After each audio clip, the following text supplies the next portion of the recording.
কবি রবীন্দ্রনাথ ঠাকুর।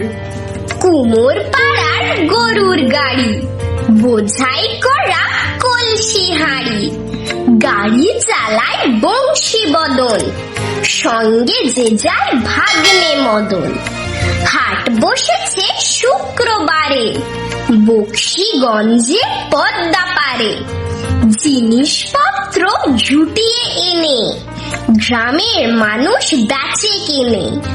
উচ্ছে, বেগুন, পটল, মূলো, বেতের বোনা ধামাকুলো, সর্ষে, ছোলা, ময়দা, আটা, শীতের রাপার নকশা কাটা, ঝাঁঝরি করা বেড়ি হাতা, শহর থেকে সস্তা ছাতা।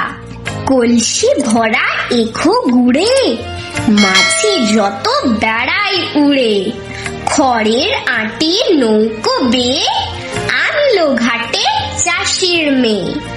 অন্ধ কানাই পথের পরে গান শুনিয়ে ভিক্ষে করে, পাড়ার ছেলে স্নানের ঘাটে জল ছিটিয়ে সাঁতার কাটে।